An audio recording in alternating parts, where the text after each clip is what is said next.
his lipid profile, his mental kind of state, his depressive index, are all kind of not doing so hot. So just across the general issues, and sometimes we tend to kind of think of health in terms of very small categories. You know, you go to the eye doctor, your vision's getting worse. You go to the cardiologist, your blood pressure is up. You go to the, whatever, you have this problem, you have reflux, etc. And so people tend to look at these problems in very kind of isolated ways. And I am a much bigger believer in looking at the totality of health.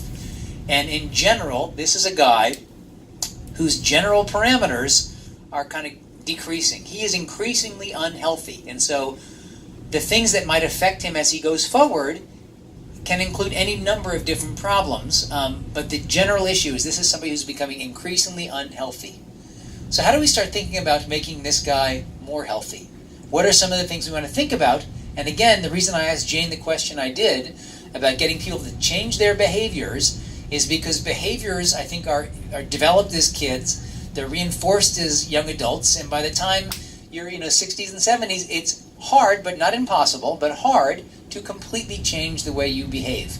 Not impossible, but certainly more difficult. And so when we have a guy like this, who is now kind of paying the price for this, not paying attention to these things earlier, how do we start thinking about someone like him? Well, this is part of what we talked about last night with Tara and Jane, and when I kind of think about what wellness is, I really think that wellness is a multifactorial issue. It's not a one-size-fits-all. So on the left, you see one of our classes down on Pier 29. The right is one of our classes. We have 3 of these coming up in Herald Square, one of our dance-based classes. We have different dance teachers that come teach these with us.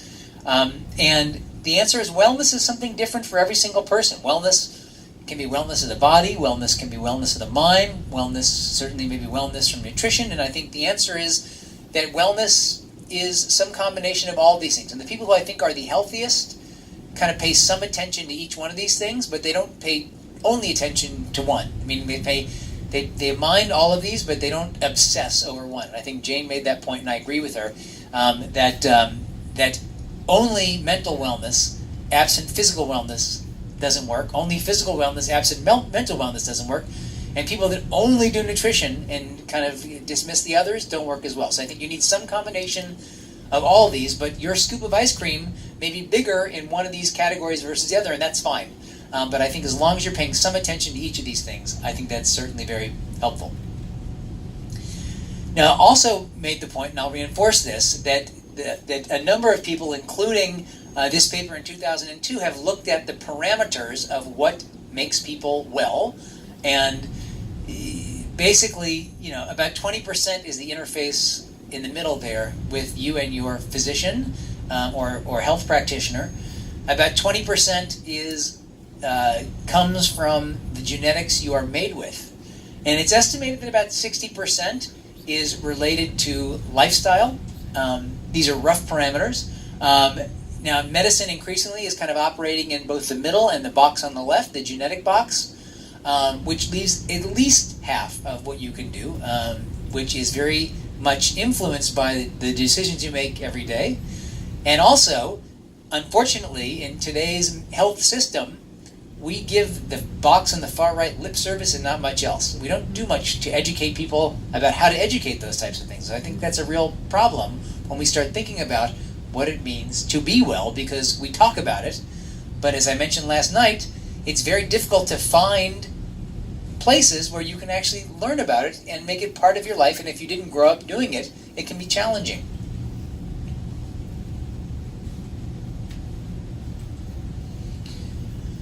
Which brings me to the stuff that we've been working on, which is kind of bringing together these two separate worlds. So when people think about the dumbbell, they think about going to the gym and being healthy. So I'm going to the gym to work with my trainer, to do my group fitness, and they think about the interface with the gym as a time to go be healthy.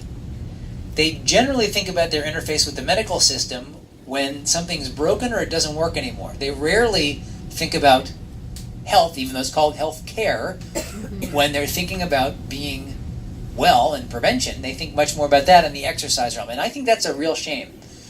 So something we've been really working on is trying to bring these worlds of fitness and medicine closer together, because the closer we can interface these worlds, the better it is for everybody involved. For patients, for healthcare professionals, for fitness professionals, there's a lot we can learn, and so we've been doing a lot of outreach with different fitness organizations around this initiative of getting healthcare professionals involved in fitness programs and getting fitness professionals involved in the practice, not in medical practice, but for example, I will refer to people to start fitness programming as part of what I do. And the reason I do that is that it's easy to say it. It's much more challenging to end up going about doing it. So those are some of the things that we like to do. Let's have a look and see what this implication of kind of an increasingly unhealthy America might look like.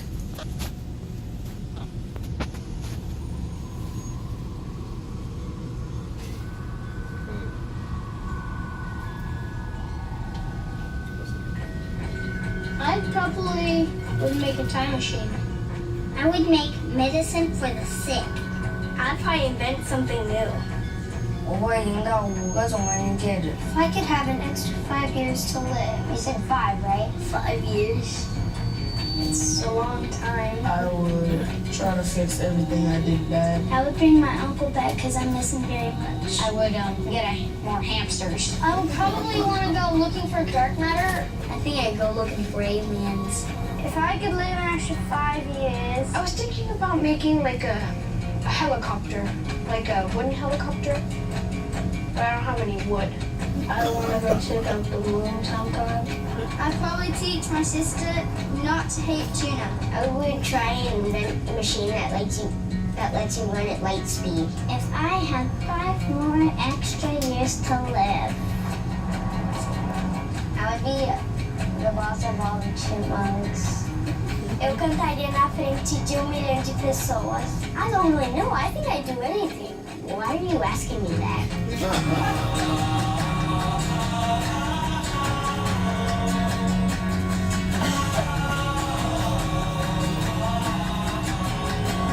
Ay. Yes, this is the first time.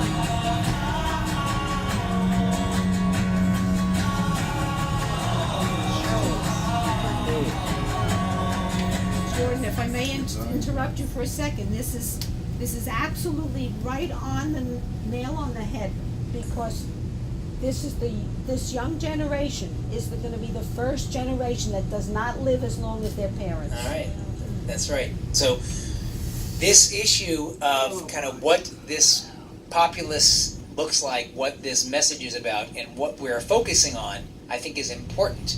And I'm sorry to show you these really cute kids and kind of give you this news, but we are not doing a very good job of emphasizing health, even in this country where we have amazing resources. We are doing a very poor job making our population healthy. So I'm going to talk a little bit about this kind of concept of the medicine of exercise. EIM is exercise is medicine, and I'm going to talk about this medicine of exercise concept, some of the work that's being done around that, and then I'll just make a few comments about our Iron Strength community program as a way of dispensing this medicine. I don't believe it's enough to tell people about this. I actively want to dispense this drug of exercise as medicine to as many people as I possibly can, and that's certainly one of my goals, is to get people going.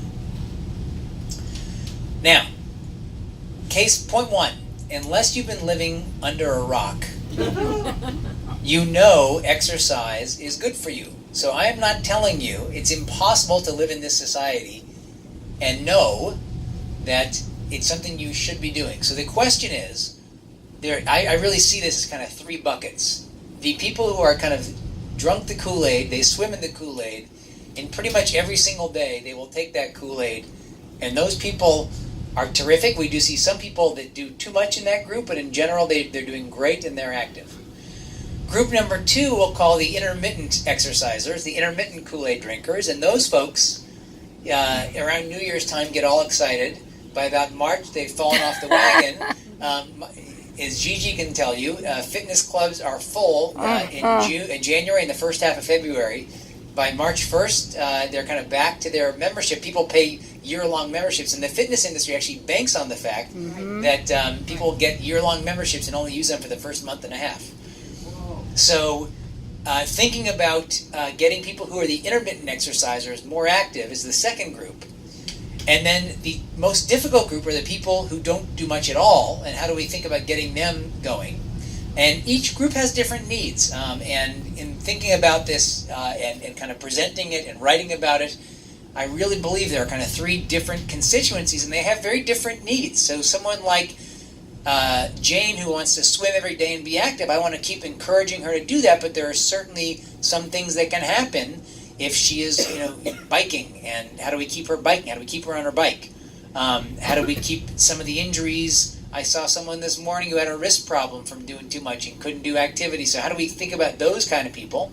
The intermittent people, how do we get them motivated to do more? And more importantly, the inactive, how do we get them going at all? And what are the triggers that can make that effective? My last talk, I'll talk about ways to motivate those folks. So for me, this has been very much of an evolution of a concept. This is one of my awesome nurses in my office, and she's wearing one of my medals from, this was the Miami Half Marathon.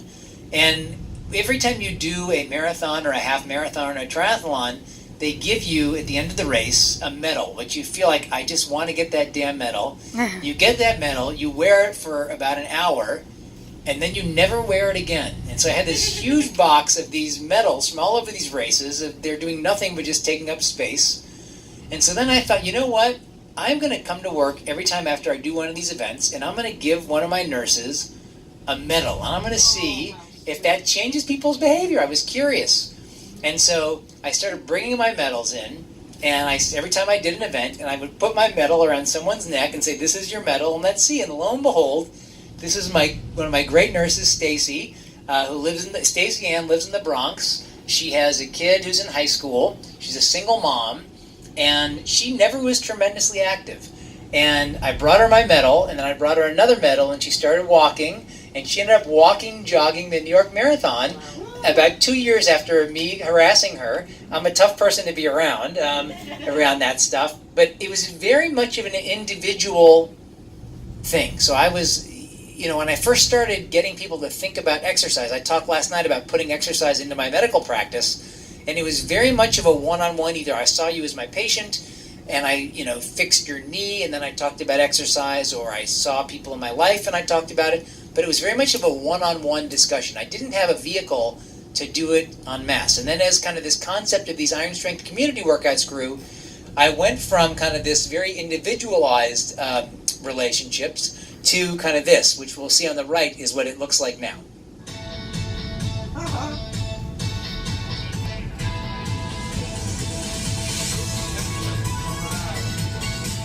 You have to pay the entrance fee.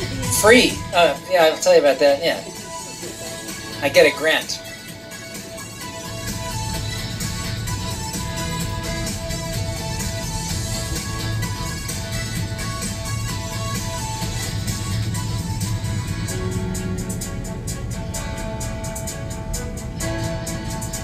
Across the spectrum of the human body, there is no more powerful drug than exercise.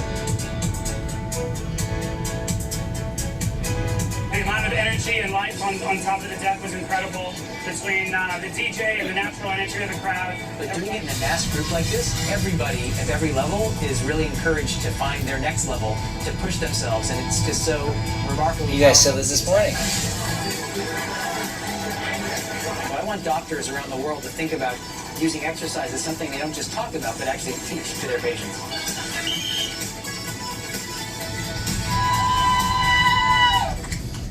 All right, so let's talk a little about it. C. Everett Koop made the great statement: drugs don't work in patients who don't take them. Right? So we can give all the great advice in the world, but if our patients don't follow our advice, it does not work very well. So when it comes to taking a medicine for your blood pressure or diabetes or whatever, we can prescribe it, but it doesn't work if you don't take it. Now, what are the ways that we have we can evaluate if people are taking medicine? This comes from the New England Journal of Medicine, And there are a few different ways. So first of all, we call direct observation. So we actually watch you take the medicine.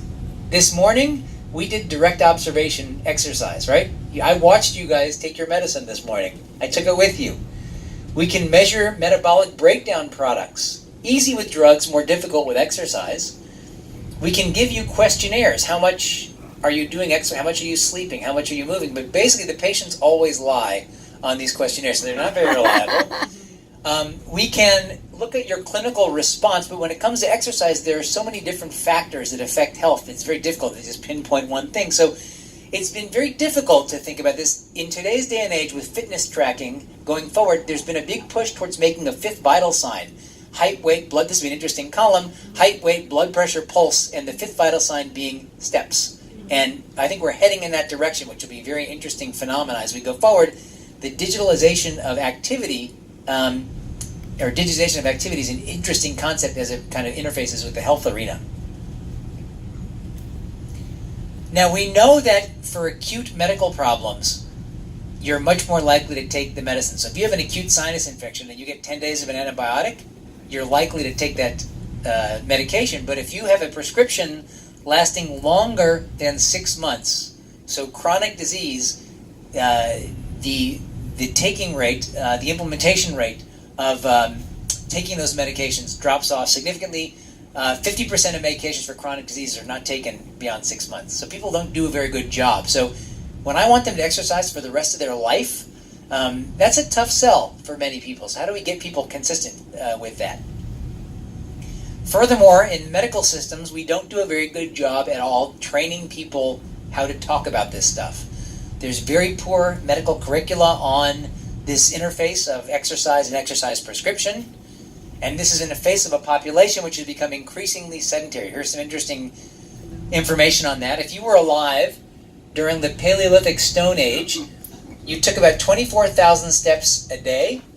If you're Amish living in Pennsylvania, like the popes for a while in Amish country, you took about 17,000 steps a day if you were a horse and buggy user. If you're in Colorado, the most active state in the United States, you take about 7,000 steps a day. If you're part of the general populace, you take about 5,000 steps a day. The criteria of 10,000 steps a day is somewhat arbitrary, but an interesting number. It's kind of a made-up number, to be honest, but it's an interesting target. Who counts steps, just curiously?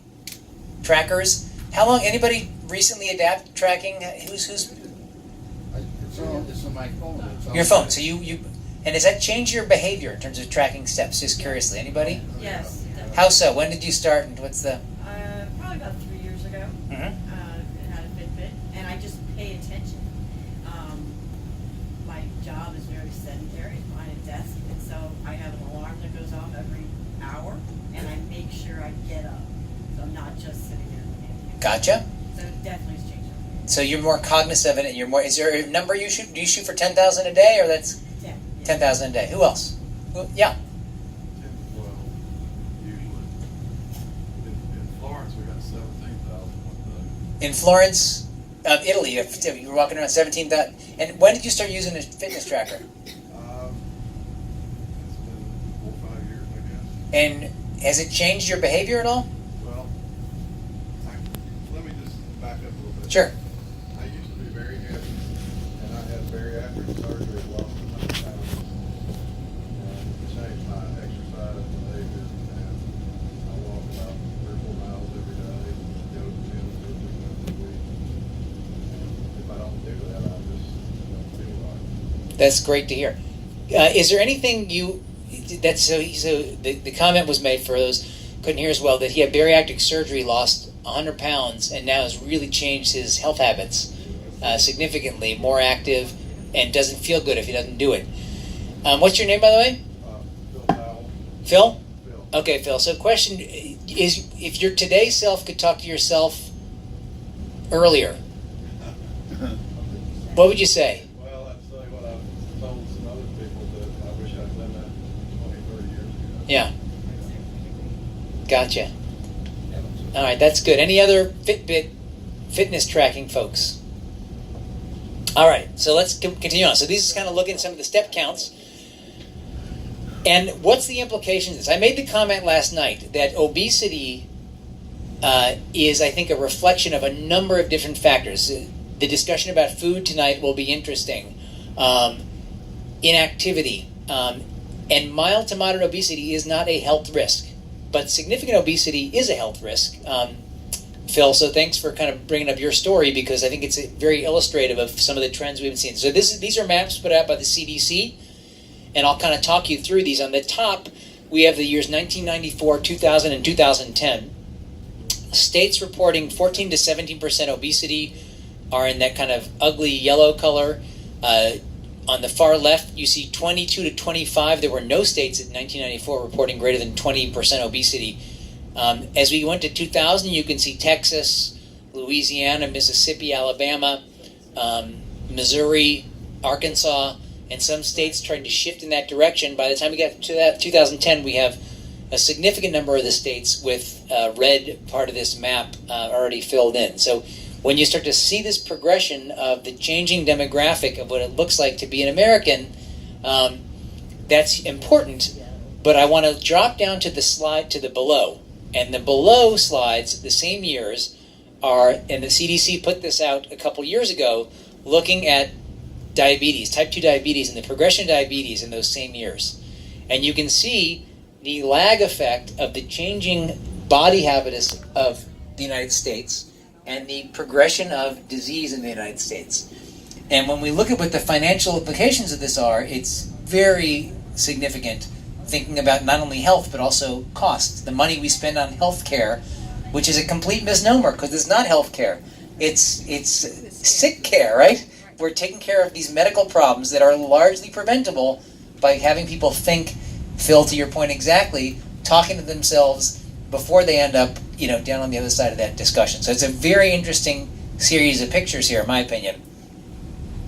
And the CDC also put out last year a look at obesity as relates to now 13 types of cancer, including breast cancer, endometrial cancer, which are linked to obesity.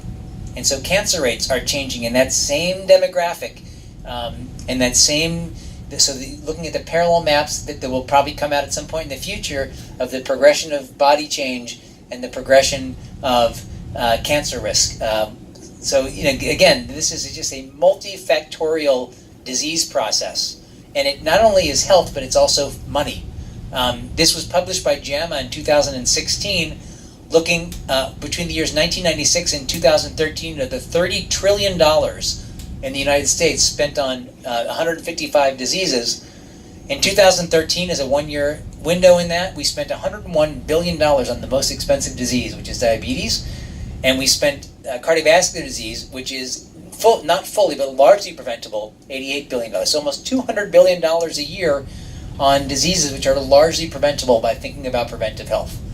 So we are chasing our tails in this discussion. We are treating the water after it comes through the dam instead of thinking about that 60 or 70% before the water hits the dam. So I love getting people moving.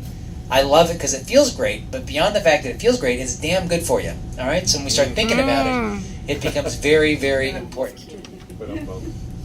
Now, across the spectrum of human health, there's no drug as potent, accessible, and effective as exercise. Works for every single person who takes it, and this is across the entire body. So the Exercise Cure book was a lot about looking at the effects of exercise across the entire human body, including depression, anxiety, sleep, reduction in the frequency of the common cold, high blood pressure, high lipid profile, diabetes, both prevention and treatment. I saw, who did I see this morning in the gym at 7 in the morning riding the bike? Yeah, Erwin, that's right. Nice. Riding the bike there, saying, listen, I'm biking, he's exercising 3 hours a day. And he doesn't want to take any medicine for his diabetes. He wants to exercise, and he's totally gotten off medicines because of that reason. So, excellent job. So he's not only using this for prevention, but also very much for treatment for his diabetes. Orthopedic issues, osteoarthritis, I'll talk about tomorrow, osteoporosis, some of these common orthopedic issues, very treatable in terms of symptomatology with exercise. 13 types of cancer, as I've mentioned. So this is a hugely impactful drug when we start thinking about it. And I'm going to show you a person who might interface with our healthcare system coming in with major depression or kind of advanced stage diabetes or back pain or cancer. And I'm going to show you what this might look like in a world where she lives. My name is Lakeisha. I am overweight. I have low self-esteem. I am going through depression, and I want to change all of that. The next 100 days, I will be on the journey of losing weight and finding myself.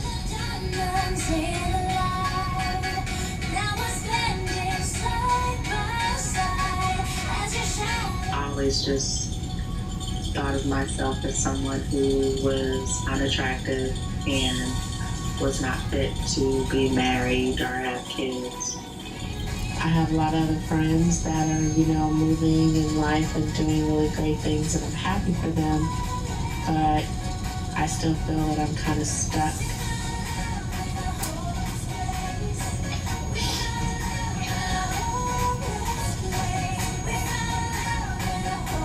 I want you to see how one person really changes everything about their life.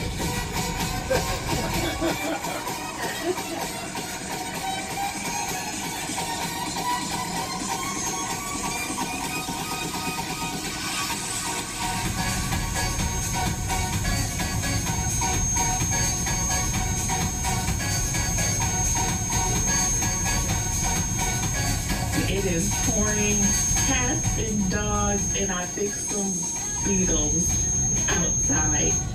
But I'm going to go to the gym, and I'm going to go work my butt off.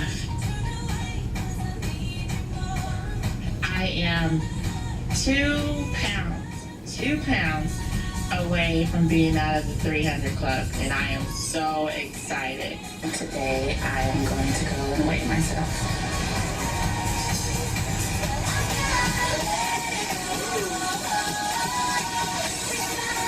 Today, I am going to show you something that I could not do a couple of months ago, but I can do now.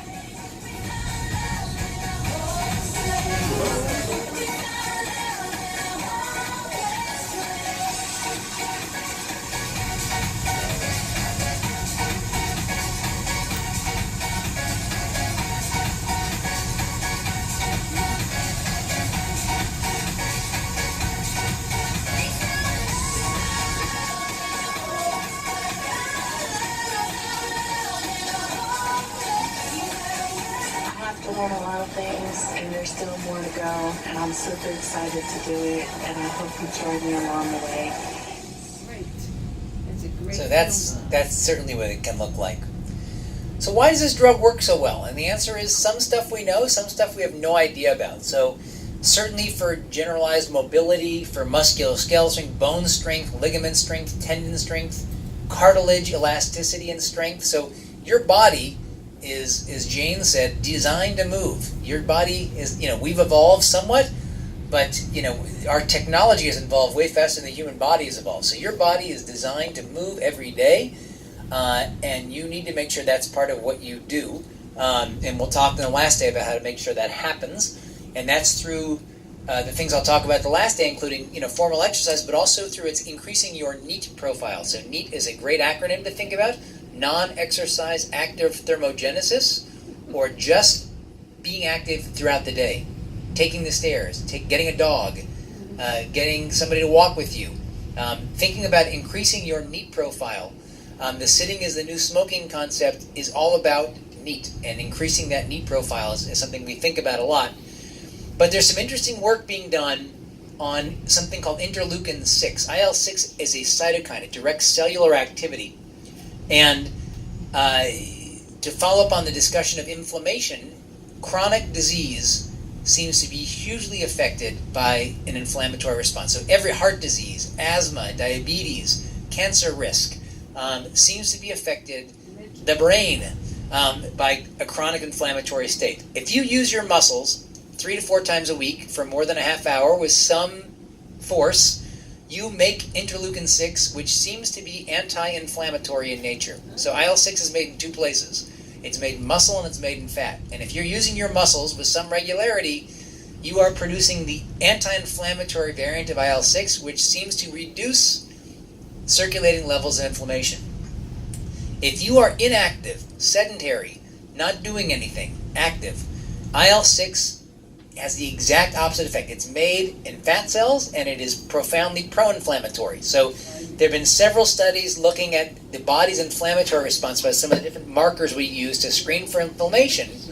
And IL-6 made by muscle is exactly opposite to IL-6 made by fat in terms of effect. And so there's a bunch of research being done next door to our hospital at Memorial Sloan Kettering looking at breast cancer risk and exercise around these concepts. And I think we're just scratching the surface on some of these topics. Gretchen has done a great job writing about some of this in the well section. She's just obviously an amazing resource and bringing some of this science to the general public. But there's just a lot of work being done on this pro-inflammatory versus anti-inflammatory state as it relates to movement. So how do we get people going? And the generic exercise prescription is what's called FIT, frequency, most days of the week, intensity, and my last day I'm going to talk about the importance of intensity. I'm a big believer in intensity. I think intensity makes a difference. So this morning, if you noticed in our workout, we did some stretching, we did some easy movements, we did some intensity. So when I had you guys running in place, when I had you sprinting down the deck, I had you doing that because I wanted you to ramp up your intensity level. And so everybody did a great job doing that. The type of exercise, using large muscle groups, something that's fun, and a minimum of 30 minutes a day. Intensity shortens your required dose of exercise, so not only is it more effective, but you don't have to do it for quite as long. So the ACSM has a whole separate parameter for intense exercise. So they say 5 times a week for 30 minutes or 3 times a week for 25 minutes. If you can ramp up your HIIT, Tara is making a position stand to change the word HIIT, high intensity interval training, to, I keep forgetting what she told me. Fun faster. Fun. Gotcha. Well, today we had fun, so I think that was good. And I think there's certainly some interesting stuff around that. But the ACSM talks a lot about strength, talks about flexibility, though don't try and do that.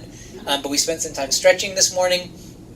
Talks especially about balance. As people age, they lose their balance. And so working on balance. Today was a great idea of being on a ship with a little bit of uneven nature to it, but having a bar to work on balance was really helpful to start thinking about. And I think things that can emphasize balance, Tai Chi, yoga, things like that can really help people work on balance, and I think are very, very valuable.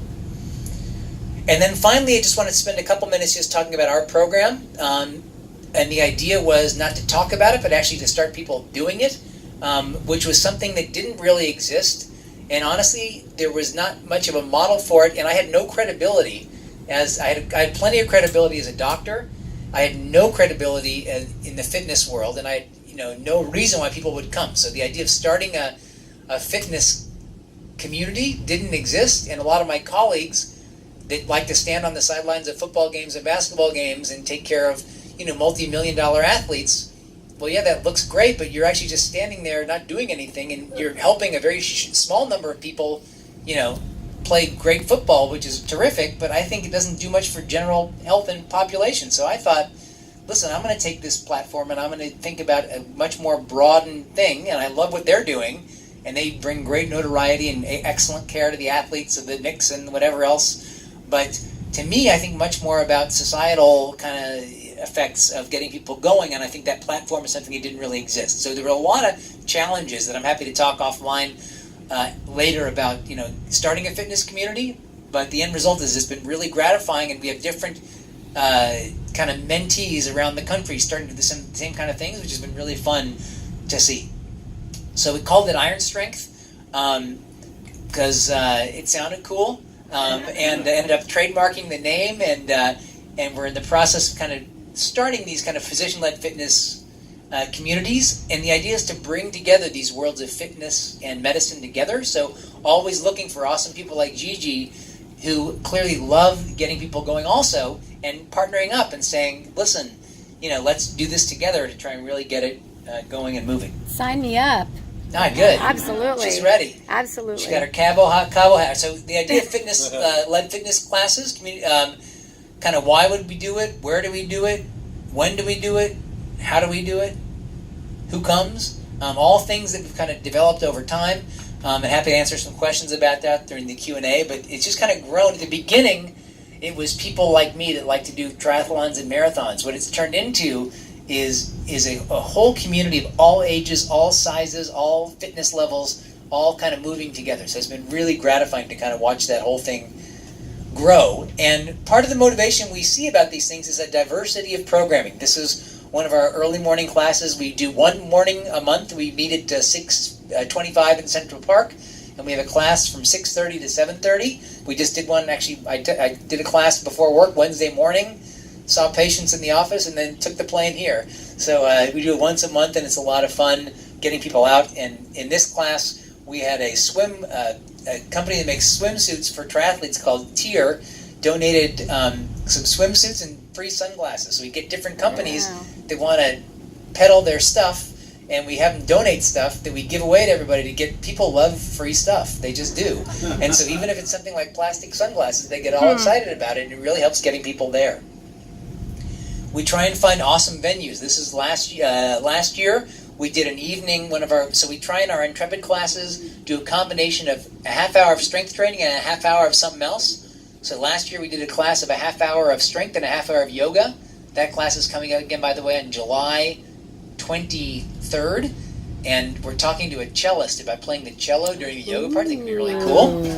So we try and find different stuff and do cool stuff. So this is what that class looked like in the evening. So Jordan, your cellist is coming on the 23rd? In July, yeah. That is my birthday. I'm gonna come do that. Oh, good. Woo! You're on. Sold. See, we sold her on the cello. That was great. You're on. Try and find different partners. We partnered for a while with the Central Park Conservancy, thinking about getting people into Central Park and getting people, a lot of tourists walking by going, what the heck are these guys doing? But it was a lot of fun doing these workouts out in the middle of Central Park. We had a partnership and have had a partnership with the Central Park Zoo, getting people in the zoo. This was a class where everybody donated money, and we did a class called Squat for the Sea Lions, and we did a class around the sea lion tank, and they were kind of hopping around looking at us doing stuff. I do that slant every day. And then we have different things. You're going to see this, putting fun into workout, and I'll talk my last day about the importance of fun. If you're not smiling, it ain't working. And so at the end of our outdoor workouts, we started this thing called the Balloon Core Contest. And the idea is you have to keep your balloon in the air and your butt off the ground. And let's see what that looks like. This lady on the bottom here is 77, by the way, here in the tank top. So this is 7:15 in the morning in Central Park. And you have to keep your balloon in the air.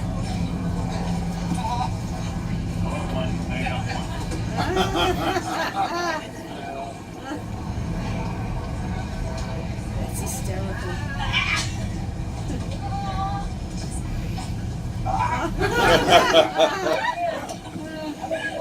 That's very funny.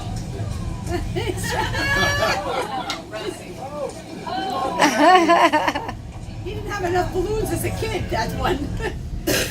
So it's a lot of fun thinking about using a balloon and just using something fun like that to do. But they don't even realize they're exercising. Yeah. I would like to say one thought that I should bring out, and I'll re-emphasize it when I talk about fitness also, and that is that no matter how bad you feel before you've gone out to do something, So true. always feel better afterward. Always. It's a guarantee. You betcha. The most important time to exercise is when you least feel like doing it. You better believe that's right. Good. And then also we've tried to, again, talking about diversity, really putting diversity into what we do, and getting people to do things they never would have done otherwise. So the next one was from one of our Central Park workouts. The Zumba teacher who you're going to see in this is the same Zumba teacher who is coming on July 18th.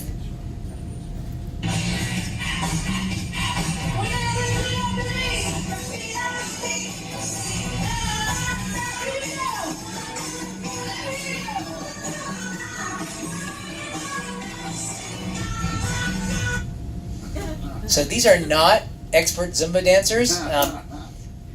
he may kill me for saying this, but the CEO and publisher of Slate for a number of years, whose wife worked at the New York Times for a long time, Jacob Weisberg is there in the front left, and his kids gave him endless amounts of crap for this picture, saying, but he was out there Zumba dancing as a complete novice, and God love him for doing it.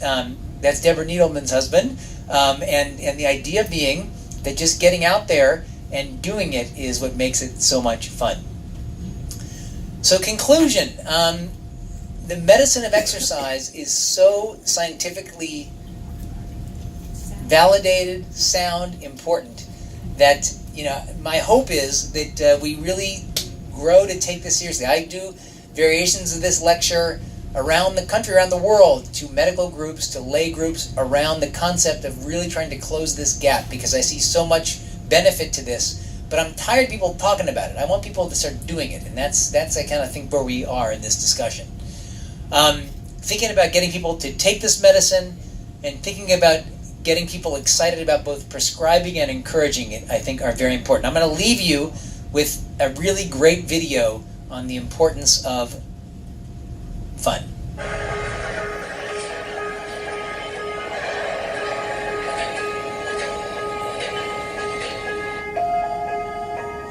Can we get more people to take the stairs by making it fun?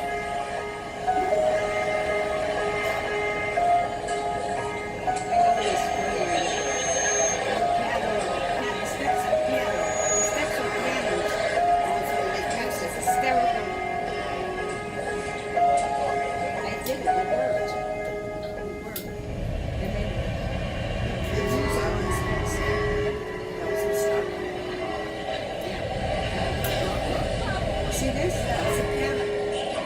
I love this. I remember this study. That's great. Isn't that a riot? Does it make a noise? The kids went up and down. Some of the people went up and down. Look at the dogs. Oh God, that white dog would love that. It's hysterical. Try to do only the black keys. That's really hard. So 66% more people took the stairs.